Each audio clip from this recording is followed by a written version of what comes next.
ஆண்டவரும் இரட்சகருமாகிய இயேசு கிறிஸ்துவின் நாமத்தினால இனிய புத்தாண்டு நல்வாழ்த்துக்களை தெரிவித்துக் கொள்கிறேன். கர்த்தர் நம்மளோடு இந்த வருஷத்தின் வாக்குத்தத்தத்தை நம்மளோடு பேசும்படியாக எல்லா கண்களை மூடி தேவ சமூகத்தில் ஆண்டவரே இன்னைக்கு எங்களோடு பேசுங்கன்னு சொல்லி எல்லா கண்களை மூடி தேவ சமூகத்தில் ஆண்டவரே இந்த நாள்ல கூட எங்களோடு பேசுங்க ஆண்டவரே.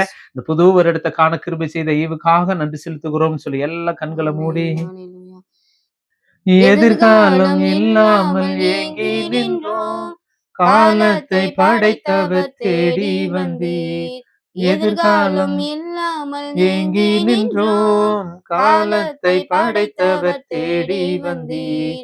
சிறையிருப்பை மாற்றி தந்தீர், சிறுமையின் ஜனம் எம்மை உயர்த்தி வைத்தீர். சிறையிருப்பை மாற்றி தந்தீர், சிறுமையின் ஜனம் எம்மை உயர்த்தி வைத்தீர். இனி நீர் மாத்திரமே, நீர் மாத்திரமே, நீர் மாத்திரமே எங்கள் சொந்தமானீர். உம்மை ஆராதிப்போம், ஆர்ப்பரிப்போம், உம் நாமத்தினால் என்றும் ஜெயம் எடுப்போம். ஆண்டவரே, இந்த நல்ல வேளை கூட தகப்பனே எங்களோட இடைப்படுங்கப்பா, எங்களுக்குள்ள என்ன மாற்றம் வேண்டும் ஆண்டவரே. இந்த வாக்கு தத்தத்தின் நிமித்தமாக ஆண்டவரே இந்த வருடம் முழுவதும் நாங்கள் இந்த வாக்கு தத்தத்தை சுத்திகரித்துக் கொள்ள ஆண்டவரே, சுதந்திரித்துக் கொள்ள கர்த்தர் எங்களை சுற்றிலும் ஆண்டவரே வேலி அடைத்துக் கொள்ளுவீராகன்னு சொல்லி செபிக்கிறோம். எங்களோட இடைப்படுங்க, பேசுங்க, ஆசீர்வதிங்க. இயேசுவின் நாமத்தினால கேட்கிறோம் பிதாவே, ஆமேன். ஆமேன் சொல்லுங்க. ஆமேன். ஒரு வசனம் இன்னைக்கு கர்த்தர் நம்மளோடு பேசும்படியாக தெரிந்து கொள்ளப்பட்டதான ஒரு வாக்கு தத்தம் எரேமியா 29வது அதிகாரம். எரேமியா 29வது அதிகாரம் 14வது வசனம். எரேமியா 29வது அதிகாரம் 14வது வசனம் படிங்க. நான் உங்களுக்கு காணப்படுவேன் என்று, நான் உங்களுக்கு காணப்படுவேன் என்று கர்த்தர் சொல்லுகிறார். கர்த்தர் சொல்லுகிறார். நான் உங்கள் சிறையிருப்பை திருப்பி, நான் உங்கள் சிறையிருப்பை திருப்பி, நான் உங்களை துரத்திவிட்ட எல்லா ஜாதிகளிலும், நான் உங்களை துரத்திவிட்ட எல்லா ஜாதிகளிலும், எல்லா இடங்களிலும் இருந்து, எல்லா இடங்களிலும் இருந்து உங்களை சேர்த்து, நான் உங்களை விலக்கி இருந்த ஸ்தலத்துக்கே உங்களை திரும்பி வர பண்ணுவேன் என்று கர்த்தர் சொல்லுகிறார். ஆமேன் சொல்லுங்களேன். ஆமேன். ஆண்டவர் இந்த வருஷத்தின் முதல் நாள் ஆண்டவர் உங்களை பார்த்து சொல்றாரு. இந்த வருஷத்தினுடைய முதல் நாள் வாக்குத்தத்தம் கர்த்தர் சொல்லுகிற வார்த்தை, நான் உங்கள் சிறையிருப்பை திருப்புவேன். ஆமேன் சொல்லுங்க. ஆமேன். ஆண்டவர் இந்த நாள்ல உங்களை பார்த்து சொல்றாரு. இந்த 2026ஆம் வருடத்தில் கர்த்தர் உங்களை பார்த்து சொல்லுகிறாரு, நான் உங்கள் சிறையிருப்பை திருப்புவேன். ஆமேன் சொல்லுங்களேன். உற்சாகமா சொல்லுங்க. ஆமேன்.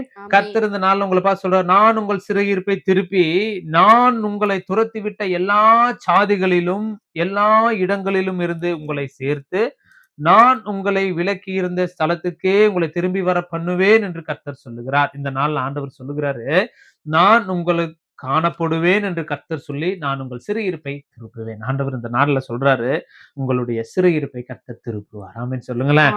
எவ்வளவோ சிறையிருப்பின் மத்தியில இருக்கலாம். ஆண்டவரே, வியாதிங்கிற ஒரு சிறையிருப்பு, கவலைங்கிற ஒரு சிறையிருப்பு, கடனுங்கிற ஒரு சிறையிருப்பு, நஷ்டம்ங்கிற ஒரு சிறையிருப்பு, கட்டுன அதாவது உபாகமத்துல புலம்பல ஒரு வசனம் சொல்லுது, கட்டுன வீட்டுக்குள்ள குடியிருக்காமல் இருக்கிறதே ஒரு சிறையிருப்பு. அப்ப ஆண்டவர் சொல்றார், இந்த சிறையிருப்பு எல்லாமே மாறும். வியாதி மாறும் இல்லையா, கவலையா, குடும்பத்துக்குள்ள சமாதானம் இல்லையா, சந்தோஷம் இல்லையா, நிம்மதி இல்லையா, அநேக போராட்டத்தின் மத்தியில் இருக்கிறீங்களா, சிறையிருப்பின் மத்தியில் இருக்கிறீங்களா, ஆண்டவர் இன்னைக்கு உங்களை பார்த்து சொல்லுகிறார், நான் உன்னுடைய சிறையிருப்பை திருப்புவேன். ஆமென் சொல்லுங்க. அந்த வசனத்துல மேல சொல்லு பாருங்களேன், நான் உங்களுக்கு காணப்படுவேன் என்று கர்த்தர் சொல்லுகிறார். அப்ப உங்களுடைய சிறையிருப்பு மாறணும் அப்படின்னா அந்த வசனத்துல சொல்லுது பாருங்களேன், கர்த்தர் நம்ம வாழ்க்கையில வந்தாருன்னு சிறையிருப்பு மாறிடும். ஆமென் சொல்லுங்க. அப்ப நமக்குள்ள கேட்கலாம், ஆண்டவரே அப்ப இவ்வளவு நாள் எங்க வாழ்க்கையில சிறையிருப்பு மாறாம போனது, அப்ப நான் ஆண்டவரோடு சரியா இல்லையா? அப்ப நமக்குள்ள நிறைய கேள்வி இருக்கு இல்லைங்களா? அப்ப நான் ஆண்டவரோடு சரியா இல்லையா? ஏன் என் வாழ்க்கையில சிறையிருப்பு வந்துச்சு? அப்ப நான் ஆண்டவரோடு சரியா தானே இருக்கிறேன், ஜெபத்துல சரியா தானே இருக்கிறேன், வேதம் படிக்கிறதுல சரியா தானே இருக்கிறேன், ஆலயத்துக்கு சரியா தானே போறேன், ஏன் என் சிறையிருப்பு இன்னும் மாறல? நிறைய கேள்வி இருக்கலாம். ஏன் சிறையிருப்பு என்றால் என்ன அப்படின்னு ஒரு கேள்வி. நான் சிறையிருப்பு எப்போ மாறும்ங்கிறத நான் சொல்றேன். சிறையிருப்புனா என்ன? சிறையிருப்பு அப்படின்னு கேட்டா பாருங்க, தேவனை விட்டு விலகுகிறது ஒரு சிறையிருப்பு. தேவனை விட்டு விலகுகிறது ஒரு சிறையிருப்பு. அப்ப தேவனை விட்டு விலகுகிறதுன்னா என்னது அப்படின்னு கேட்டா, நம்ம சர்ச்சுக்குள்ளேயே போய் உட்கார்ந்துக்குவோம். சர்ச்சுக்குள்ள உட்கார்ந்துட்டு என்ன பண்ணுவோம்? சொந்த கதை பேசுறது, சோக கதை பேசுறது, செல்போன் எடுத்து உட்கார்ந்து என்ன பண்றது, அந்த இடத்துல உட்கார்ந்து மெசேஜ் பாக்குறது, எப்படா சர்ச் முடியும், சர்ச் விட்டு வெளியே போகலாம் அப்படின்னு தேவனுக்கும் நமக்கும் இருக்கிற ஒரு உறவு சரியில்லாத உறவு தான் ஒரு சிறையிருப்பு. அப்ப தேவன் நமக்குள்ள இல்ல அப்படின்னா, அப்ப பிசாசுனுடைய ஆளுகை நமக்குள்ள வரப்போகுது. அப்ப ஏன் நமக்குள்ள நம்ம சிறையிருப்பு மாறல? நான் ஆண்டவருக்குள்ள தானே இருக்கிறேன், சர்ச்சுக்கு தானே போறேன். எத்தனை பேர்னால சொல்ல முடியும் நான் சர்ச்சுக்கு போய் புரணி பேசாம இருக்கிறேன், நான் சர்ச்சுக்குள்ள போய் எல்லாரோடும் சமாதானமா இருக்கிறேன், நான் சர்ச்சுக்குள்ள போய் யாவரும் ஊழியக்காரங்களோடு இருக்கிற ஐக்கியத்துல சரியா இருக்கிறேன்னு எத்தனை பேர்னால சொல்ல முடியும்? இப்ப வசனம் சொல்லுது, சிம்சோன் அவனுடைய பலன் எதுல இருந்துச்சு அப்படின்னா அவனுடைய தலை முடியில இருந்துச்சு. அவன் தெலீலாளுடைய மடியில படுத்திருக்கும் பொழுது, அப்ப சிம்சோன் மேல் பெலிஸ்தியர் வந்து அந்த சிறை, அதாவது முடிய வந்து சிறைக்கப்பட்டதன் நிமித்தமா அவனுடைய மகிமை இழந்து போச்சு. அப்ப மகிமை இழந்து போன உடனே அவனுக்குள்ள கர்த்தர் எப்பயுமே இருக்கிறார் என்று சொல்லி எப்பயும் போல் எழுந்து போகும் பொழுது, வசனம் சொல்லுது, கர்த்தர் தன்னை விட்டு விலகுனதை கூட அறியாமல் எப்பயும் போல எழுந்திருத்து போனான். நம்ம வாழ்க்கையில அப்படிதான் இருக்குது. ஆதியில இருந்த அன்பு, ஆதியில ஆண்டவர் கூட இருந்த பாத்தீங்களா அன்பு, இப்ப அநேக இடத்துல அப்படித்தான் இருக்குது. நம்ம எப்படி இருக்கிறோம்? ஆதியில ஆண்டவரோடு இருந்த அந்த அன்பு, ஆதியில ஜெபம் பண்ணோம், ஆதியில வைராக்கியமா இருந்தோம், ஆண்டவருக்கு நமக்கு இருக்கிற உறவு சரியா இருந்துச்சு ஆதியில. அந்த ஐக்கியத்திலேயே நீங்க இப்ப வரை வாழ்ந்துட்டு இருக்கிறீங்களா? இப்ப இருக்கிற நிலைமை எப்படி இருக்கு? கர்த்தருக்கு உங்களுக்கு இருக்கிற உறவு எப்படி இருக்கு? சிம்சோன போல இருக்கிறீங்களா? ஒரு பாவத்துல விழுந்து கர்த்தர் தன்னை விட்டு விலகினது கூட தெரியாம நீங்க இருக்கிறீங்களா? இன்னைக்கு ஆண்டவர் உங்க வாழ்க்கையில சொல்றாரு, உன் சிறையிருப்பு இன்னைக்கு மாறும் மகனே, இன்னைக்கு உன் சிறையிருப்பு மாறும் மகளேன்னு ஆண்டவர் இன்னைக்கு சொல்றாரு. அப்ப தேவனை விட்டு விலகுகிறதே ஒரு சிறையிருப்பு. இரண்டாவது சிறையிருப்பு சொல்லுது பாருங்க, மைண்ட் அரெஸ்ட் பண்றது அப்படின்னா என்னது? நம்மளுடைய எண்ணங்கள் பிசாசு அரெஸ்ட் செய்வதுதான் ஒரு சிறையிருப்பு. இப்ப மைண்ட் அரெஸ்ட் பண்றதுன்னு என்னது? எக்ஸாம்பிள், மொபைல் போனுக்கு அடிமையாகிறது, ரீல்ஸ் பாக்குறது இல்லைங்களா? மொபைல் போனு, ரீல்ஸ் பார்த்துட்டு உட்கார்ந்து இருக்கிறது, இன்ஸ்டாவில பாக்குறது, கேம்னால எத்தனை பேர் இறந்து போயிருக்கிறாங்க? எத்தனை பேர் கேம்னால இறந்து போயிருக்கிறாங்க? இந்த சூதாட்டம், ரம்மி விளையாண்டு எத்தனை பேர் அதுல இறந்து போயிருக்கிறாங்க? இதனால என்னால விளையாடாம இருக்க முடியாது, என் ஃப்ரெண்டுகளோட நான் சேட் பண்ணாம இருக்க முடியாது, சாப்பாடுறதுக்கு கூட டைம் இல்ல, ஏன்னா கேம் 2 மணி போல 3 மணி போல பாத்துட்டீங்கன்னா, நான் ஒரு இடத்துக்கு பிரேயருக்கு போயிருக்கேன். 2 மணிக்கு நான் மேல மொட்டை மாடியில உட்கார்ந்துட்டு 2 மணிக்கு மீட்டிங் முடிஞ்சோனே நான் மேல நின்னுட்டு இருக்கிறேன். கீழ பார்த்தா வாலிப பிள்ளைகள் என்ன பண்றாங்கன்னா, ஷூட்டிங் கேம் 2 மணிக்கு 3 மணிக்கு ஷூட்டிங் கேம் விளையாண்டுட்டு இருக்காங்க. அடிமை. அதுக்காக அவ்வளோ ரீசார்ஜ் பண்றது, அவ்வளோ பண வீண் விரயதங்கள் பண்றது. இப்ப மைண்ட் அரெஸ்ட். இதனால என்ன ஆகுது அப்படின்னா, ஒரு பைத்தியம் புடிச்ச நிலைமை. ஒரு பைத்தியக்காரத்தனமா வாழ்ந்துட்டு இருக்கிறோம். இன்ஸ்டால ரீல்ஸ் போடுறது. நம்ம எவ்வளவு நேரம் ஆண்டவருக்கு கொடுக்கிற இடம்? சொல்லுங்க பார்க்கலாம். இப்ப மைண்ட் அரெஸ்ட் பண்றது என்னது? இது கூட ஒரு சிறையிருப்பு தானே. நம்ம வாலிப பிள்ளைங்க, என் பிள்ளைங்க சரியா வளர்ந்துருவாங்க. என் பிள்ளைங்க அவங்க ஆண்டவர் கொண்டு வந்துருவாருங்க. எப்ப கொண்டு வந்துருவாரு? தாயும் தகப்பனும் சரியா வளர்த்துன பிள்ளைங்க எப்படி சரியா வளரும்? பிள்ளைகளுக்கு போன வாங்கி கொடுக்குறோம். வாங்கி கொடுத்தா எப்படி அவங்க சரியா வளர்ந்துருவாங்க? இல்ல. அரெஸ்ட் பண்றான். சாத்தான் என்ன பண்றான்? அவன் சிறைக்குள்ள பிடிச்சு வைக்கிற மாரி. இதுல ஒரு சிறையிருப்பு இன்னும் மாறாம இருக்குது. ஆண்டவர் இன்னைக்கு பார்த்து சொல்றாரு, இது எல்லாத்தையும் நம்ம விட்டுறணும். Mind arrest. அவங்ககிட்ட என்னால பேசாம இருக்க முடியல, அவங்ககிட்ட சேட் பண்ணாம இருக்க முடியல, அவங்க கிட்ட நான் வந்து என்ன பண்ண முடியல, அவங்கள டெய்லி மீட் பண்ணணும், அவங்களோட டெய்லியும் பேசணும், அவங்களோட டெய்லி சர்ச்சுக்கு வர்றோமோ இல்லையோ அவங்களோட போய் டைம் ஸ்பெண்ட் பண்ணணும். இப்ப மைண்ட் செட் பண்ணிடுறது இதுதான் நமக்கு அப்படின்னு. இது பைத்தியக்காரத்தனம். இது கடைசியில விபரீதம் என்ன தெரியுங்களா? மரணத்துல கொண்டு போய் முடிக்கும். ஜாக்கிரதையா இருக்கணும். அப்ப 2வது, இதெல்லாம் நமக்கு ஒரு சிறையிருப்பு. இந்த சிறையிருப்பு எப்ப மாறுங்கிறத நான் சொல்றேன். ஒரு 3 காரியம் இருக்கு. நான் அத நான் சொல்லி தரேன். இப்ப கர்த்தரோடு இருக்கும் பொழுதுதான் சிறையிருப்பு மாறும். அது எப்படி மாறுங்கிறத நான் சொல்றேன். 2வது. 3வது காரியம் அதிலேயே சொல்லுது. அதுல பாருங்க, 3வது என்ன சொல்லுதுன்னா, அதிகமாய் நம் தேவனை தவிர யாரையாவது நேசிக்கிறது. யார நேசிக்கிறது? அ இத விட இன்னொரு வசனத்தோட இருக்குது. படிக்கிறீங்களா? ஆமோஸ் 9வது அதிகாரம் 3வது வசனத்த படிங்க. சாரி. ஆகாத சம்பாஷணை நல்லொழுக்கத்தை கெடுக்கும். அப்போ கர்த்தரை விட்டு தேவையில்லாத ஃப்ரெண்ட்ஸுகளோட பழகுறது. இதை விட வாலிப பிள்ளைகள் வந்து ஃப்ரெண்ட்ஸுகளோட பேசுறது, அது நாளடைவில் என்ன ஆகுது அப்படின்னா, இவன் இல்லாம என்னால வாழ முடியலைங்கிறது. பொண்ணு வந்து கிறிஸ்டியனு, பையன் வந்து புறஜாதியா இருக்கிறான்.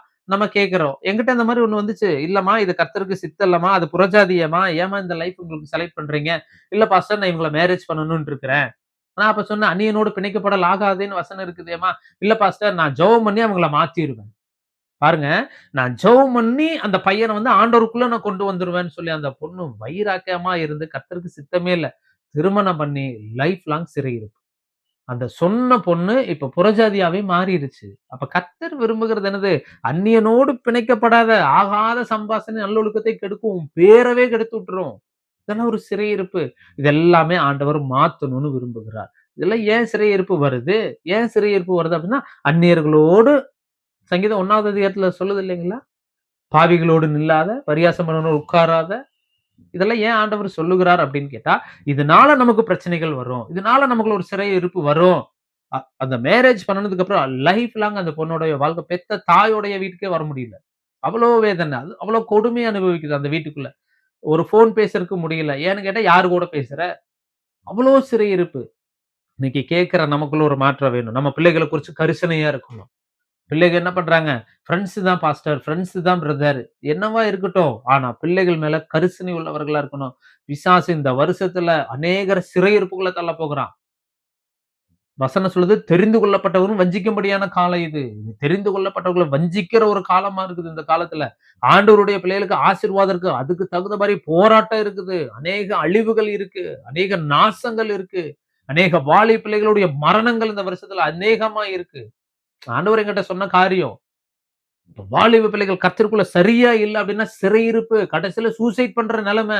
ஜாக்கிரதையா இருங்க. வாலிப பிள்ளைகளை வச்சிருக்கிற பிள்ளைகள், தகப்பன்மார், தாய்மார் ஜாக்கிரதை உள்ளவங்களா இருங்களேன். இதெல்லாம் ஒரு சிறையிருப்பு. பிசாசு ஆண்டவர் சொல்ற இந்த சிறையிருப்பும் மாறும். ஏன் மாற்றம் வரல? தாய் தகப்பன் பிள்ளைகளை அவங்க லைஃபுக்கு விட்டுறது.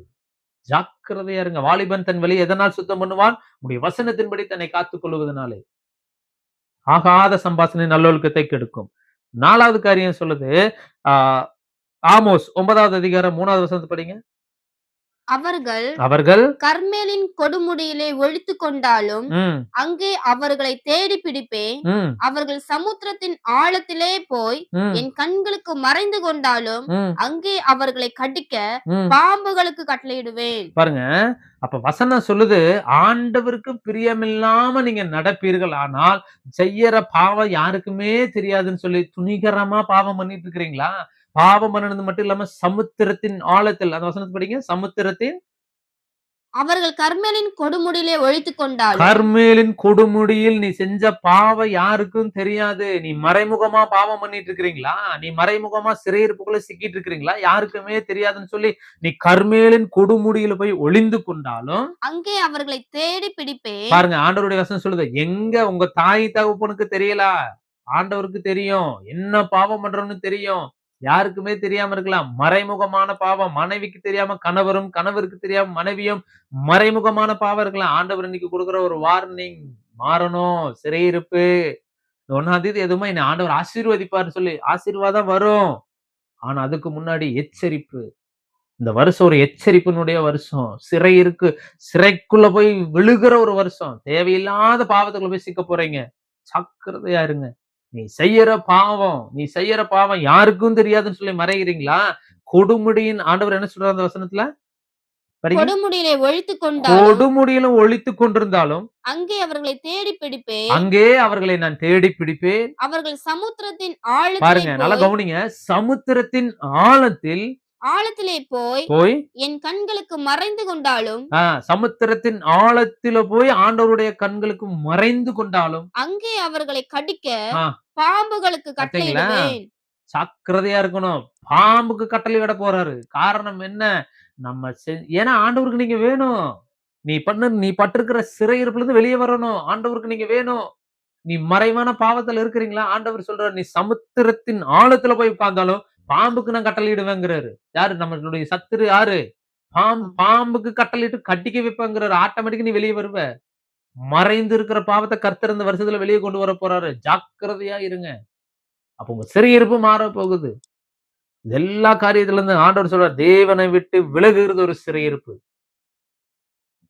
மைண்ட் அரெஸ்ட் என்னதுங்க? போன், எப்ப பார்த்தாலும் போன், சாப்பாடு கூட இல்ல, போன், டிவி, இன்ஸ்டாகிராம், ரீல்ஸ் போடுறது, ஷார்ட்ஸ் போடுறது, இதெல்லாம் மைண்ட் அரெஸ்ட். எனக்கு அந்த ஃப்ரெண்டோட பேசாம என்னால இருக்க முடியாது. அந்த ஃப்ரெண்டு என்னை விட்டு வேற யாருக்கிட்டையும் பேசினா என்னால அதை தாங்க முடியாது. மைண்ட் அரெஸ்ட், இது ஒரு சிறையிருப்பு. அதிகமாய் நம் தேவனை தவிர யாரை நேசிக்கிறோம் இந்த உலகத்துல? சொல்லுங்க பார்க்கலாம். மனம் போன போக்குலா வாழ்றோம். பெத்தவங்க பிள்ளைகள் மேல கரிசனையா இருங்க. 4வது சொல்லுது, அந்நியனோடு பிணைக்கப்படக்கூடாது. சரி, இப்ப பாருங்க, இப்ப கர்த்தர் விரும்புகிற காரியம் இது விட இன்னொரு வசனம் கூட சொல்லுது பாருங்களேன். சரி, சிறையிருப்பில் நெகேமியா எடுங்க. சிறையிருப்புல இருக்கிறாங்க இல்லைங்களா? இந்த சிறையிருப்பு இருக்கிறவங்களுடைய நிலைமை எப்படி இருக்கு தெரியுங்களா? படிங்களேன். நெகேமியா 1வது அதிகாரம் 3வது வசனத்தை படிங்க. அதற்கு அவர்கள் சிறையிருப்பில் மீந்திருக்கிறவர்கள், பாருங்களேன், சிறையிருப்புல இருக்கிறவன் செத்து போறவனும் இருக்கிறான், உயிரோடு இருக்கிறவனும் இருக்கிறான். சிறையிருப்புன்னு என்னதுங்க? எனக்கு இந்த கடனுக்கு மேல கடனை வாங்கி யாருக்கும் தெரியாம சிக்கிட்டேங்க. நான் சிக்கிட்டேன். எனக்கு சாகுறத தவிர வேற வழி தெரியலைங்க. எத்தன பேர் சொல்றாங்க? சொல்லுங்க பாக்கலாம். எத்தன பேர்? எத்தன மரணம்? எத்தன குடும்பம் குடும்பமா ஆத்துல போய் விழுகுறாங்க, குளத்துல விழுகுறாங்க. எத்தன பேர் சூசைட் பண்ணிக்கிறாங்க? எத்தன மரணங்கள் வருது? அப்ப சிறையிருப்புல இருக்கிறவங்க மரணம். அதுல பாருங்க, சிறையிருப்பில் மீந்திருக்கிறவர்கள் அந்த தேசத்திலே அந்த தேசத்திலே மகா தீங்கையும் மகா தீங்கையும் நிந்தையையும் ம். அனுபவிக்கிறார்கள். பாருங்க, இப்ப வசனம் சொல்லுது, சிறையிருப்பில் இருப்பவர்கள் மகா தீங்கையும், மகா நிந்தையும் அனுபவிக்கிறார்கள். அனுபவிக்கிறார்கள். நம்ம எப்படி இருக்கிறோம்? போதும். இந்த வருஷத்துல கடந்த வருஷத்துல ஆண்டவரே, நான் ரொம்ப தீங்கு அனுபவிச்சுட்டேன் ஆண்டவரே. ரொம்ப நிந்தைகள் அனுபவிச்சுட்டேன் ஆண்டவரேன்னு சொல்லி நீங்க புலம்புறீங்களா? ஆண்டவர் உங்கள பார்த்து சொல்றாரு. ஒரு அம்மா என்கிட்ட சொல்றாங்க, பாஸ்டர் என் வயசு ஆயிப்போச்சு பாஸ்டர். என் வயசு நான் எப்ப காடு வா வாங்குது, வீடு போ போங்குது. அவங்க சொன்னது என்கிட்ட. காடு வா வாங்குது, வீடு போ போங்குது. எனக்கு அவ்வளவுதான் என் வாழ்க்கை முடிஞ்சிருச்சு. என் பிள்ளைக, பேர பிள்ளைகளாவது சந்தோஷமா வாழட்டும். என் வாழ்க்கை முடிஞ்சு போச்சு பாஸ்டர். என் வாழ்க்கை அவ்வளவுதான் முடிஞ்சிருச்சு. அப்படின்னு நினைச்ச அந்த அம்மாவுக்கு ஆண்டவர் என்கிட்ட என்ன தெரியுங்களா சொல்ல சொன்னாரு? எடுங்க செப்பனியா 3வது அதிகாரம் 20வது வசனத்த படிங்களேன். இது நமக்கும் தான். ஆண்டவர் நம்மள பார்த்து சொல்றாரு, என் வாழ்க்கை முடிஞ்சிருச்சு. என் பிள்ளைகளாவது நல்லா இருக்கட்டும். என் வாழ்க்கை தான் இப்படி ஆச்சு. என் பிள்ளைக, பேர பிள்ளைக, மருமக்கமாராவது நல்லா இருக்கட்டும்னு நினைக்கிறேன். உங்கள பார்த்து கர்த்தர் சொல்லுகிறார். செப்பனியா 3வது அதிகாரம் 20வது வசனத்த படிங்க. அக்காலத்திலே அக்காலத்திலே உங்களை கூட்டிக் கொண்டு பாருங்க, வருவேன். அக்காலத்திலே உங்களை கூட்டிக் கொண்டு வருவேன். அக்காலத்திலே உங்களை சேர்த்துக் உங்களை கொள்ளுவேன். சேர்த்துக் கொள்ளுவேன். ம். உங்கள் கண் காண. பாருங்க, ஆண்டவர் சொல்றாரு. ஒரு ஆமீன் சொல்லுங்க. ஆமென். பாருங்க, வசனம் சொல்லுது, உங்கள் கண் காண.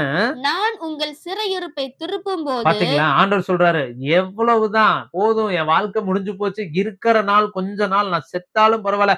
இருக்கிற நாள் வாழ்ந்தா அப்படின்னு நீங்க நினைக்கிறீங்களா? உங்க சிறையிருப்பு மாறவே இல்லைன்னு நினைக்கிறீங்களா? கர்த்தர் இன்னைக்கு சொல்றார், உன் கண்ணு காண நான் உன்னுடைய சிறையிருப்பை திருப்புவேன். ஆமென் சொல்லுங்க. இந்த ஆமென். நாள் ஆண்டவர் உங்களை பார்த்து சொல்றாரு, உன் கண்ணு பார்க்கும் நீ உயிரோட தான் இருப்பமா, நீ செத்து போக மாட்ட. அதத்தான் நான் அந்த அம்மாட்ட சொன்னேன். அந்த அம்மா என்கிட்ட என்ன சொல்றாங்கன்னா, பாஸ்டர் நான் எப்ப வேணா சாவேன் பாஸ்டர். என் பிள்ளைகளாவது நல்லா இருந்துட்டு போட்டுமே. என் வாழ்க்கை முடிஞ்சு போச்சு. இவ்வளவுதான் அடிமை. ஒரு சிறையிருப்புக்குள்ள சிக்கிட்டேன்.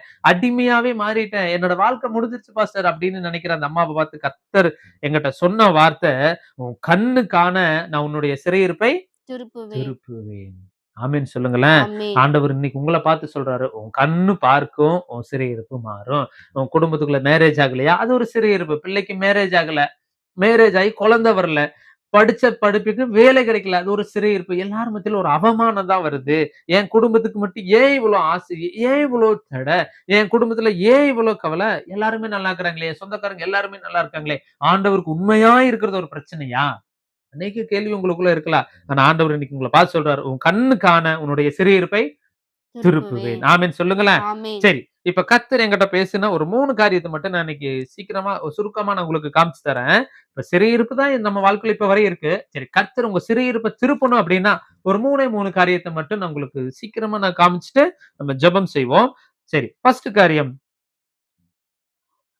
சங்கீதம் 85வது அதிகாரம். சங்கீதம் 85வது அதிகாரம் 1வது வசனத்த படிங்களேன். கர்த்தாவே கர்த்தாவே உமது தேசத்தின் மேல் பிரியம் நல்லா வைத்து கவனிங்க. கர்த்தாவே உமது தேசத்தின் மேல் பிரியம் வைத்து யாக்கோபின் சிறையிருப்பை திருப்பினீர். ஆமென் சொல்லுங்க. அப்ப ஆமென். ஃபர்ஸ்ட் காரியம் ஆண்டவர் சொல்றாரு, சிறையிருப்பு எப்போ மாறும்? உங்களுக்குள்ள ஒரு கேள்வியோடு இன்னைக்கு இந்த வசனம், இந்த சத்தியத்தை கேட்கலாம், அந்த வாக்குத்தத்தத்தை கேட்கலாம். என் சிறையிருப்பு எப்போ மாறும்? நான் எத்தனையோ மெசேஜ் கேட்டிருக்கலாம் இல்லையா? சிறையிருப்புங்கிற மெசேஜ் எத்தனையோ மெசேஜ் கேட்டிருக்கலாம். ஆமா, வருஷம் வருஷம் நான் வாக்குத்தத்தத்தை கேட்கிறேன் தானே. ஏன் என் வாழ்க்கையில ஒரு மாற்றம் இல்லைன்னு கூட உங்களுக்குள்ள நிறைய கேள்வி இருக்கும்.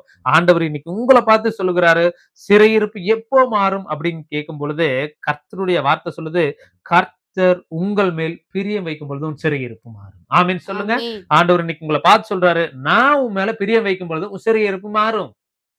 உன் சிறையிருப்புக்கு மாற்றத்துக்கு முடிவு எங்க? தீர்வு எங்க அப்படின்னா, கர்த்தர் உங்கள் மேல் பிரியம் வைக்கும் பொழுது. சரி, அப்ப கர்த்தர் பிரியம் வைக்கிறதுன்னா எப்படி இருந்தா கர்த்தர் நம்ம மேல பிரியம் வைப்பார்? இப்ப அப்படின்னு ஒரு கேள்வி இருக்கு இல்லைங்களா? கர்த்தர் எப்படி இருந்தா பிரியம் வைப்பார் அப்படின்னு கேட்டா, வசனம் சொல்லுது என்ன அப்படின்னு கேட்டா, சங்கீதம் 40வது அதிகாரம் 1வது வசனத்துல சொல்லுது, கர்த்தருக்காக பொறுமையோடு காத்திருந்தேன், அவர் என்னிடமாய் சாய்ந்து என் கூப்பிடுதலை கேட்டார். கேட்டார்.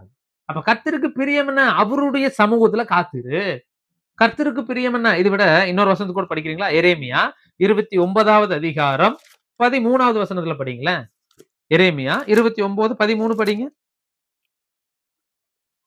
உங்கள் முழு இருதயத்தோடும் பாருங்க தேடினீர்களானால் பாருங்க, ஆண்டவர் சொல்றார் கர்த்தருக்கு பிரியம் எது? அவர் உங்கள் மேல் பிரியம் வைக்கணும் அப்படின்னா உங்கள் முழு இருதயத்தோடும் என்னிடத்தில் தேடினீர்களானால் என்னை தேடுகில் கண்டுபிடிப்பீர்கள். பாத்தீங்களா? அப்ப ஆண்டவர் என்ன சொல்றாருன்னா அவருக்கு பிரியம் எது? நீங்க பணம் காசு கொடுக்கறதுனால, சொத்து எழுதி வைக்கிறதுனால, ஆலயம் கட்டி கொடுக்கறதுனால, ஆண்டவரே நான் உம்முடைய சமூகமே, இது பிரியம் கிடையாது.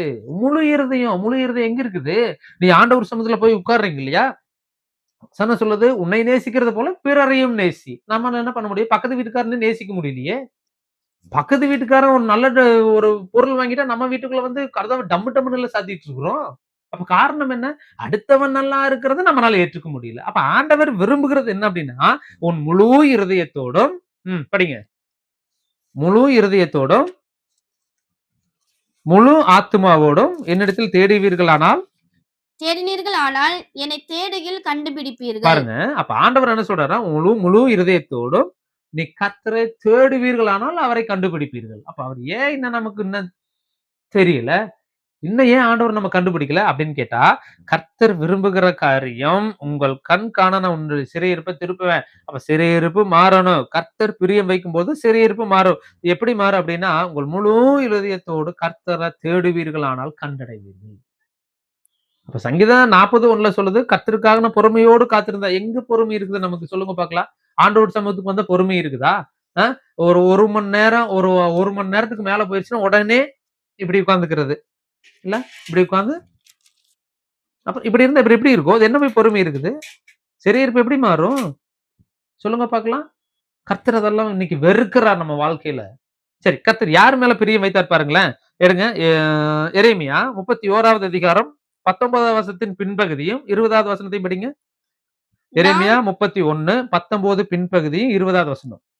என் இள வயதின் நிந்தையை சுமந்து வருகிறேன் என்று. அதுக்கு மேலே கொஞ்சம் படிங்களா. எப்பிராயிம் படிங்க, 19 படிங்க. இல்ல நான் திரும்பின பின்பு மனஸ்தாபப்பட்டு கொண்டிருக்கிறேன். நான் என்னை அறிந்து கொண்டதற்கு பின்பு விழாவில் அடித்துக் கொண்டிருக்கிறேன். வெட்கி நாணிக் கொண்டும் இருக்கிறேன். என் இள வயதின் நிந்தையை சுமந்து வருகிறேன் என்று எப்பிராயிம் துக்கித்து புலம்பிக் கொண்டு இருக்கிறதை நிச்சயமாய் கேட்டேன். பாருங்க, எப்பிராயிம் வந்து ஓசியா 5வது அதிகாரத்துல சொன்னா, எப்பிராயிம் ஓசியாவே படிச்சு பாருங்க. எப்பிராயிம் ஆண்டவருக்கு விரோதமான காரியத்தை செஞ்சவன். அப்படி இருக்கும்போது ஆண்டவர் சொல்ற, எப்பிராயிமே உன்னை எப்படி நான் மறப்பேன், எப்பிராயிமே உன்னை எப்படி நான் கைவிடுவேன் என்று சொல்லி ஆண்டவர் எனக்குள் இருதயம் குழம்புகிறது. ஆண்டவர் சொல்லிட்டு சொல்றாரு, எப்பிராயிமினுடைய படிங்க கடைசி. எப்பிராயிம் என் இள வயதின் நிந்தையை சுமந்து வருகிறேன் என்று எப்பிராயிம் துக்கித்து புலம்பிக் கொண்டிருக்கிறதை நிச்சயமாய் கேட்டேன். இதை கேட்கிற வாலிப பிள்ளைகளா இருக்கலாம், இளம் வயது திருமணம் பண்ண பிள்ளைகளா இருக்கலாம். ஆண்டவர் உங்களை சொல்றாரு, நீ இள வயதினுடைய நிந்தையை சுமந்துட்டு இருக்கிறீங்களா? அதாவது 40 வயசு 50 வயசுக்குள்ள வாரம் இந்த 20 வயசு 30 வயசு இந்த காரியத்துல நீங்க சுமந்துட்டு இருக்கிறீங்களா? கர்த்தர் சொல்லுவார், இள வயதின் நிந்தையை கர்த்தர் மறக்காம ஞாபகம் வச்சிருக்கிறார். ஆமென் சொல்லுங்க. ஆண்டவர் சொல்றாரு, நீ இள வயதுல நீ சுமந்தது, நீ கர்த்தருக்காக பிரயாசப்பட்டது, கர்த்தரிடத்துல நீ மனம் திரும்பினதுக்கு அப்புறம் வாழ்க்கையில இருக்கிறது, நீ உன் வாழ்க்கையில யாருக்கும் தெரியாம நீ கண்ணீர் விட்டு அழுதுட்டு இருக்கிறது, ஒரு சிறையிருப்பா நீயே உட்கார்ந்து அழுதுட்டு இருக்கிற, இதெல்லாம் ஆண்டவருக்கு தெரியாதுன்னு நினைக்கிறீங்களா? ஏசாயா சங்கீதத்துல சொல்லுது, உன் அலைச்சல்களை எண்ணிக்கிற உன் கண்ணீர் என்னுடைய துருத்தியில் இருக்குதுங்கிறாரு. மனுஷருக்கு தெரியாது. கர்த்தர் இன்னைக்கு உங்களை பார்த்து சொல்றாரு, நீ இள வயதுல நினைச்சது, நீ மனம் திரும்பினதுக்கு அப்புறம் ஆண்டவர் அது எல்லாத்தையும் மறந்துட்டாருன்னு நினைக்கிறீங்களா? மறக்கவே இல்லை. 20வது வசனத்தை படிங்க.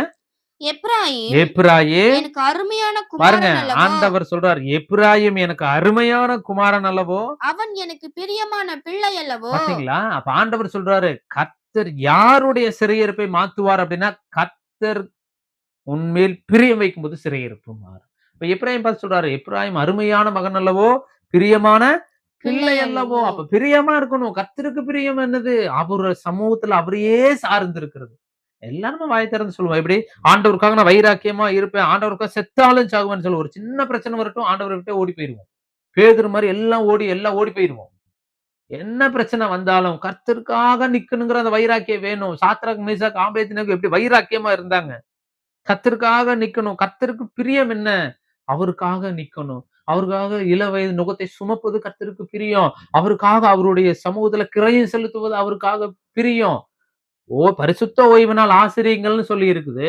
சர்ச்சு முடிஞ்சோன்னா எப்படா எல்லாருமே ஓடிதானே போறோம். எப்ப ஆண்டவர் சமூகத்துல உட்கார்ந்து நம்ம ஜெபம் பண்றோம். சர்ச்சு முடிச்சு காணிக்கை போடுறதுக்கு முன்னாடியே எல்லாம் கிளம்பி போயிடுறோமே. இது எல்லாத்தையும் ஆண்டவர் வெறுக்கிறார். ஆமென் சொல்லுங்க. அப்ப நம்ம ஆமென். சிறையிருப்பு மாறணும் அப்படின்னா கர்த்தர் உங்கள் மேல் பிரியம் வைக்கும் பொழுது உங்கள் சிறையிருப்பு மாறும். மாறும். இன்னொரு வசனத்து கூட படிங்க. 2 நாளாகமம் 33வது அதிகாரம் 10 10ல இருந்து 13 வசனம் ஒரு மனுஷன் சொல்லுது பாருங்களேன். அப்ப அவனுடைய சிறையிருப்பு வர்றதுக்கு கூட காரணம் தான் ஆண்டவர் தான். நம்ம படிங்க. ஒரு சிறையிருப்பு வர்றதுக்கு காரணம் பாருங்க. கர்த்தர் மனாசேயோடும் அவனுடைய ஜனத்தோடும் பேசின போதிலும் பாருங்க, கர்த்தர் மனாசேயோடும் அவனோட ஜனத்தோடும் பேசின போது அவர்கள் கவனிக்காதே போனார்கள். பாத்தீங்களா? துணிகரமான பாவம். என்னை பொறுத்தளவுக்கு மனாசேயவெல்லாம் மன்னிக்கவே கூடாது. மனேசா வந்து பாகால கோயில கட்டுறதுக்கு கூட்டிட்டு போனவன். இஸ்ரவேல் ஜனங்களை பாகால் கோயில கட்டலாம் வாங்க அப்படின்னு கூட்டிட்டு போனோம். ஆனாலும் மன்னிக்கவே கூடாது. அப்பேற்பட்ட மனுஷனை ஆண்டவர் பேசுறார். மனாசே கூட இருந்த ஜனங்களையும் நிக்க வச்சு கர்த்தர் பேசும் பொழுது ஆண்டவருடைய வார்த்தை கவனிக்காம போனது. ஏன் உன் வாழ்க்கையில சிறையிருப்பு வருது? கர்த்தருடைய வார்த்தை சொல்லும் பொழுது அசட்டை பண்றது. கர்த்தருடைய வார்த்தை அசட்டை பண்ணக்கூடாது. ஏன் ஆண்டவர் உங்க மேல பிரிய வைக்கிறதுக்கு என்ன காரணம்? அவருடைய சத்தியம், அவருடைய வார்த்தை, இருபுறம் கருக்குள்ள பட்டயமான அந்த வார்த்தையை என்ன பண்றோம் நம்ம? சொல்லுங்க பார்க்கலாம். இன்னைக்கு ஆண்டவர் இது எல்லாத்தையும் மாத்தணும்னு நினைக்கிறது 1ஆம் தேதி அதுமா இந்த வாக்குத்தத்த செய்தியின் நிமித்தமாக ஆண்டவர் சொல்லுங்க, சிறையிருப்பு மாறணும் அப்படின்னா கர்த்தர் உங்கள் மேல் பிரியம் வைக்கணும். மனுஷர் பிரியம் வைக்கிறது தற்காலிகம் தான். ஏசாயா 2:22 சொல்லுது, நாசிலே சுவாசமுள்ள மனிதனை நம்புவதை விட்டுவிடு, எண்ணப்படுவதற்கு அவன் எம்மாத்திரம். இந்த மூக்கு இருக்குது மேலங்கிலும் போயிட்டு வர்ற மூச்சு இருக்கிற வரையும் தான் அவன் உண்மையில பிரியம். அது நின்றுச்சுன்னா பிரியமே கிடையாது. ஆனா கர்த்தர் அப்படி இல்லை. அவர் நேற்றும் இன்றும் என்றும் மாறாதவரா இருக்கிறார். அவருடைய பிரியம் என்னைக்கும் மாறாதது. ஆமென் சொல்லுங்க. ஆமென் சொல்லுங்க. அப்ப கர்த்தர் சொல்லுகிறார். அப்ப மனாசே கர்த்தர் பேசும் பொழுது கவனியாதே போனான். அதுக்கப்புறம் என்ன நடக்குது? ஆகையால் கர்த்தர் அசீரியா ராஜாவின் சேனாதிபதிகளை அவர்கள் மேல் வரப்பண்ணினார். பாருங்க, அசீரியா ராஜாவின் சேனாதிபதிகளை அவர்கள் மேல் வரப்பண்ணினார். அவர்கள் மனாசேயை முச்சடிகளில் பிடித்து 2 வெண்கல சங்கிலியால் அரசு சிறையில புடிச்சிட்டு போறாங்க. வெண்கல சங்கிலிகளை போட்டு அவனை கட்டி பாபிலோனுக்கு கொண்டு போனார்கள். இப்படி அவன் நெருக்கப்படுகையில் எப்படிப்படுகையில் நெருக்கப்படுகையில் தன் தேவனாகிய கர்த்தரை நோக்கி கெஞ்சி. பாத்தீங்களா? ஆண்டவர் இந்த 1ஆம் தேதி அதுமா சொல்றாரு. எவ்வளவோ சிறையிருப்புல இருந்து கர்த்தர் கொண்டு வந்துட்டாரு. இன்னைக்கு ஆண்டவர் சொல்றாரு, நீ கர்த்தருடைய வார்த்தைய அசட்டை பண்ணாது. இதை கேட்கிற சத்தியத்தை கேட்கிற உங்களை பார்த்து கர்த்தர் சொல்லுகிறார், அவருடைய வார்த்தைய அசட்டை பண்ணிடாதீங்க. எக்காரது கூட ஆமா, உன்னை விட எனக்கு நிறைய பிரசங்கம் தெரியும். கழுதை கொண்டு பேசின கர்த்தர் என்னை கொண்டும் பேசுவார், அநேக ஊழியக்காரங்களை கொண்டும் பேசுவார். எக்காரது கொண்டு அசட்டை பண்ணிடாதீங்க. அங்க என்ன நடந்து பாருங்க. அவன் கெஞ்சி தன் பிதாக்களின் தேவனுக்கு முன்பாக மிகவும் தன்னை தாழ்த்தினான். பாத்தீங்களா? அப்ப ஆண்டவர் சொல்றார், சிறையிருப்பு வர்றதுக்கு என்ன காரணம்?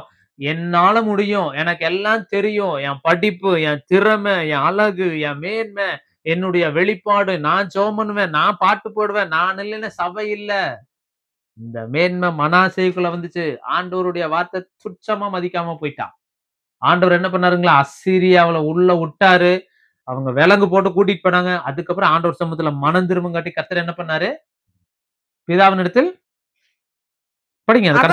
அவரை நோக்கி 13ஆம் வசனத்துல அவரை நோக்கி அவன் விண்ணப்பம் பண்ணி கொண்டிருக்கிற போது அவன் கெஞ்சுதலுக்கு இறங்கி. பாத்தீங்களா? அப்போ மனாசேவுடைய கெஞ்சுதலுக்கு கர்த்தர் இறங்கி அவன் ஜெபத்தை கேட்டு அவனை திரும்ப எருசலேமில் உள்ள தன்னுடைய ராஜ்யத்துக்கு வர பண்ணினார். பாத்தீங்களா? அப்போதும் பாருங்க. அப்போ கர்த்தர் வந்து உங்க மேல பிரியமில்லைன்னு நினைக்கிறீங்களா? ஆண்டவர் உங்க மேல ரொம்ப பிரியமா இருக்கிறாரு. அவர் விரும்புகிறது என்ன? என் சமூகத்துல நீ வாப்பா, என் சமூகத்துல வந்து இரு, என் சமூகத்துல வந்து நீ வந்து என்ன பண்ணு? தேவன நாமத்தை புகழ்ந்து பாடு. ஆண்டவர் சமூகத்துல முழு இருதயத்தோட வந்து உட்காருங்க. அதைத்தான் ஆண்டவர் விரும்புகிறார். ஆண்டவரை விட்டு அவன் விலகி போனா கர்த்தர் என்ன பண்ணாரு? அசீரியா ராஜாவை கட்டளையிட்டாரு. அவன் வந்து சிறையில புடிச்சிட்டு போடுறான். அப்ப போடும் பொழுது அப்ப தேவ சமூகத்துல என்ன பண்றான்?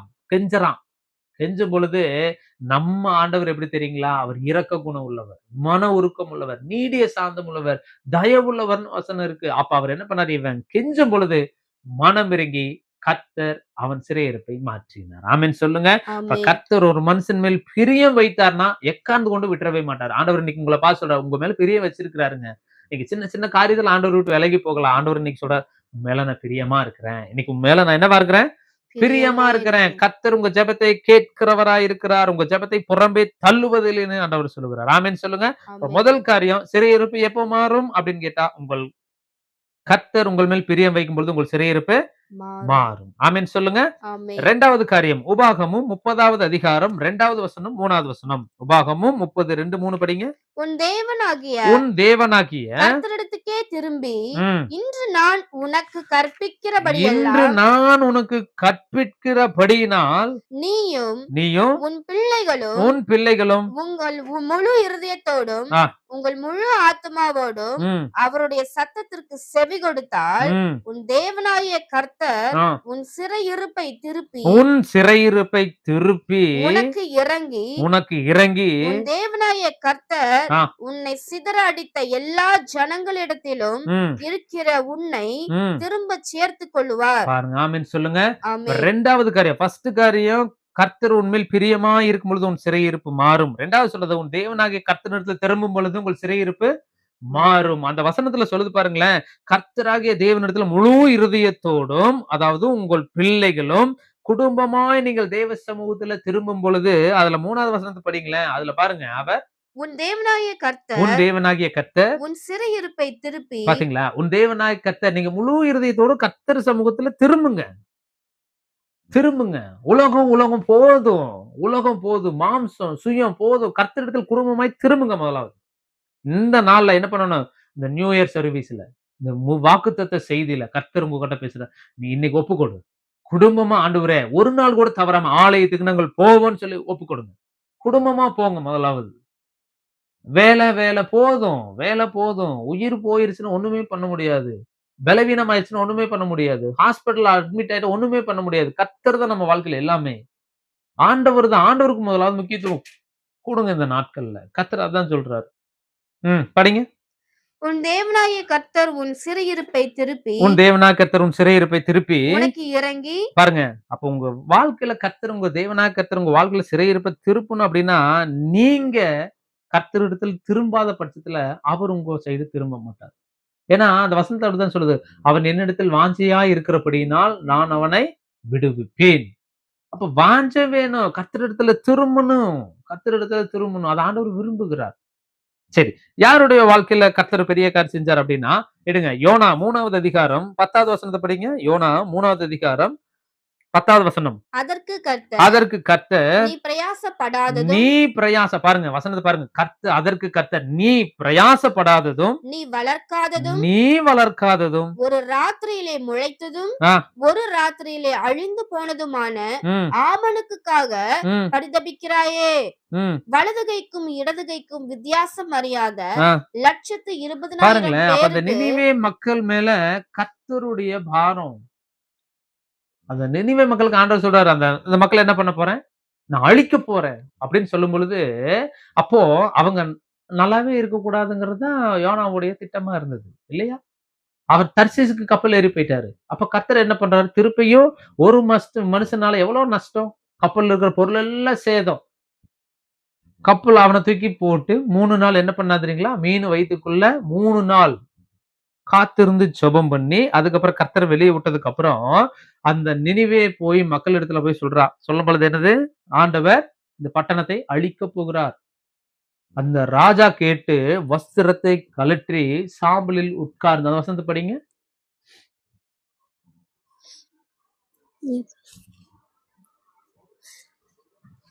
சாம்பலில் உட்கார்ந்து என்ன பண்ணாரு தெரியுங்களா? புசியாமலும், ஆடு மாடுகள் முதலானவைகள் எல்லாமே புசியாமலும் குடியாமலும் உபவாசம் போட்டுச்சு.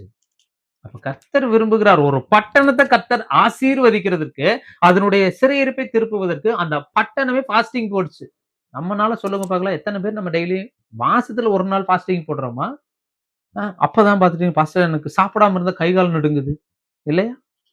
அப்ப கர்த்தருக்காக என்னத்தை நம்ம கரையும் செலுத்துறோம்? ஆண்டவர் சமூகத்துல ஆண்டவர் இதெல்லாம் விரும்புகிறார். அப்ப கர்த்தர் நம்ம சிறையிருப்பை திருப்பணும்னு நினைக்கிறார். வசனம் படிங்க.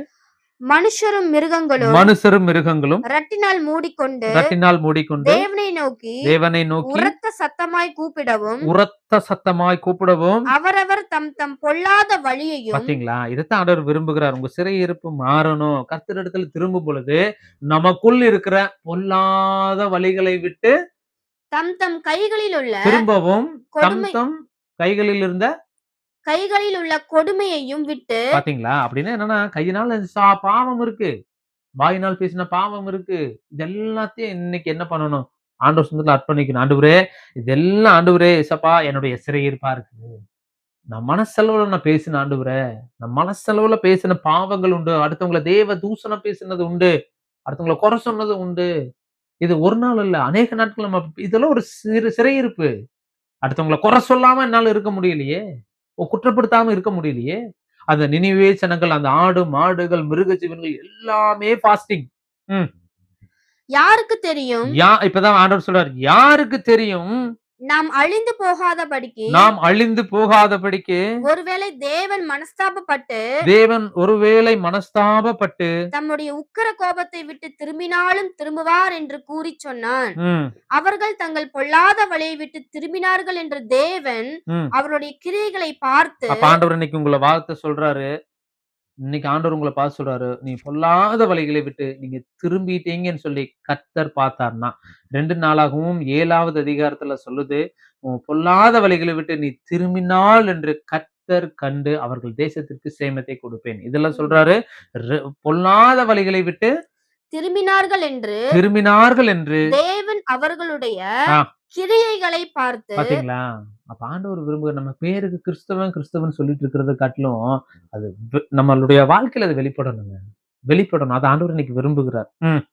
தாம் அவர்களுக்கு செய்வேன் என்று சொல்லி இருந்த தீங்கை குறித்து மனஸ்தாபப்பட்டு. பாத்தீங்களா, அப்ப ஆண்டவர் இன்னைக்கு என்ன சொல்றாருன்னா, உங்களுக்கு செய்வேன் என்று சொன்ன தீங்கை குறித்து செய்யாதபடி மனஸ்தாபப்பட போகிறார். 2வது காரியம், நீ தேவனிடத்தில் திரும்பும் பொழுது உங்க பட்டணம் ஆசீர்வதிக்கப்படும், உங்க குடும்பம் ஆசீர்வதிக்கப்படும். நீங்க யாரு வீட்டுக்கு போனாலும், யாருக்கு ஜெபம் பண்ணாலும், யாரோட பேசினாலும் அவங்களுக்கு ஒரு சமாதானத்தை கர்த்தர் இன்னைக்கு தருவார். ஆமென் சொல்லுங்க. 3வது ஒரு காரியத்தை மட்டும் பார்த்துட்டு ஜெபம் பண்ணுவோம்.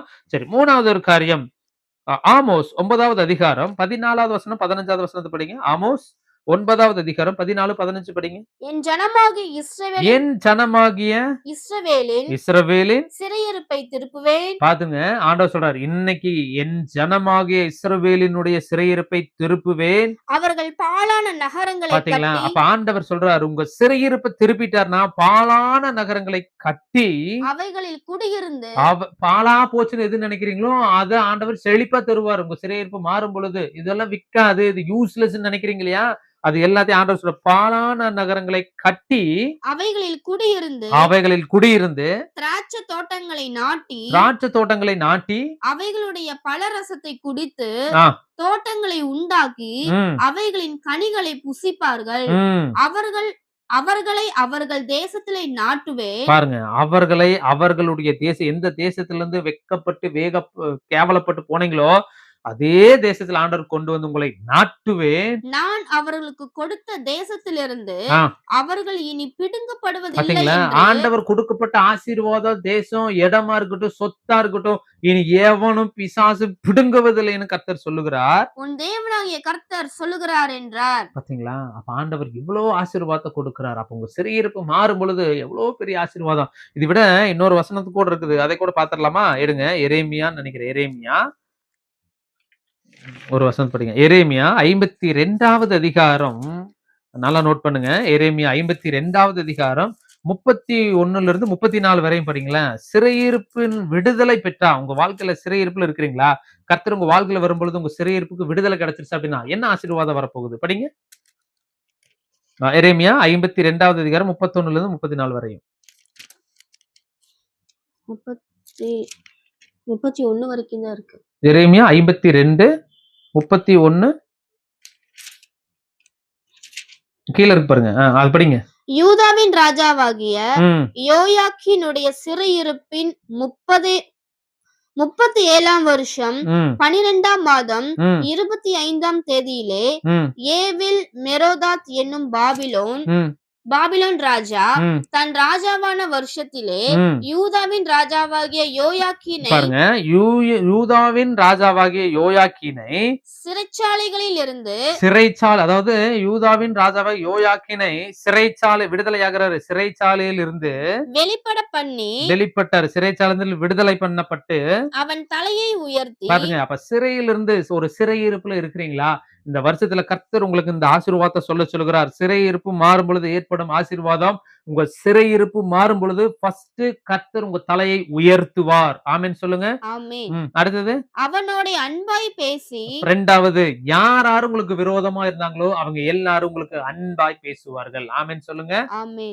அவனுடைய ஆசனத்தை தன்னோட பாபிலோனில் இருந்த ராஜாக்களுடைய ஆசனங்களுக்கு மேலாக பாத்தீங்களா? ஒரு சிறைப்பட்டவனுக்கு கர்த்தர் அவனோட அந்த சிறையிருப்பை மாத்தினார்னா கனம் வரும், அவனை மேன்மைப்படுத்துவாரு. ராஜாவுக்கு மேல கர்த்தர் அவனை உயர்த்தி அவனுடைய சிறையிருப்பு வஸ்திரங்களை மாற்றினான். பாத்தீங்களா? அவனுடைய சிறையிருப்பு வஸ்திரமே மாறப்போகுது. சொல்றாங்க இல்லையா, இவன் இவ்வளவு பெரிய கடங்காரன், இவ்வளவு பெரிய பாவி, அந்த வஸ்திரம் மாறப்போகுது. உங்களை எவ்வளவு அவச்சொற்கள சொல்லியிருக்கலாம்.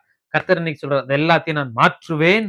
அவன் உயிரோடு இருந்த சகல நாளும் தன் சமூகத்தில் நித்தம் போஜனம் பண்ணும்படி செய்தான். அவன் உயிரோடு இருக்கும் சகல நாட்களும் அவனுக்கு சாப்பாட்டுக்கு குறையே இல்ல.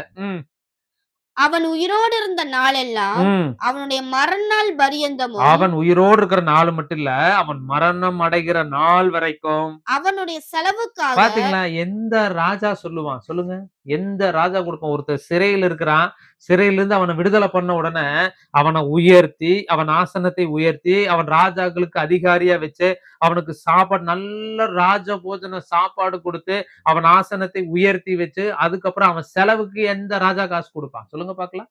அப்ப கர்த்தர் சொல்றார், அவன் வழி செலவுக்கு என்னதுக்கு அவன் கொடுக்க சொல்லி இருக்கிறாரு? அவனுடைய செலவுக்காக பாபிலோன் ராஜாவினால் கட்டளையான அனுதின திட்டத்தின்படி அனுதினமும் அவனுக்கு கொடுக்கப்பட்டு வந்தது. அனுதினமும் அவனுக்கு கொடுக்கப்பட்டது. இப்ப கர்த்தர் இந்த மூணாவது ஆசீர்வாதத்தை சொல்ற, உங்க சிறையிருப்பு மாறும் பொழுது சிறைப்பட்ட அனுபவம் மாறப்போகுது, உங்க வஸ்திரம் மாறப்போகுது, உங்க ஆசனம் உயரப்போகுது, உங்களுடைய ஃபுட்டு மாறப்போகுது, ராஜாவுக்கு மேல கர்த்தர் உயர்த்த போகிறார். உங்களுக்கு செலவுக்கு காசு கூட கொடுத்து அனுப்ப போறாரு. பாருங்களேன், கர்த்தர் எவ்வளவு பெரிய ஆசீர்வாதம் வச்சிருக்கிறாரு. ஆமென் சொல்லுங்க. அப்ப கர்த்தர் சொல்ற, உன் சிறையிருப்பு மாறும். எப்படி மாறும்? கர்த்தர் உங்கள் சிறையிருப்பு எப்படி மாறும் அப்படின்னா, கர்த்தர் உங்கள் மேல் பிரியம் வைக்கும் பொழுது உங்க சிறையிருப்பு மாறும். நீங்க தேவனாகிய கர்த்தரிடத்தில் திரும்பும் பொழுது உங்க சிறையிருப்பு மாறும். உங்க சிறையிருப்பு மாறும் பொழுது ஏற்படும் ஆசீர்வாதத்தை கர்த்தர் இந்த வருஷத்துல ஆமென் என்றும் தருவார். கர்த்தர் ஆசீர்வதிப்பார். ஆமென்.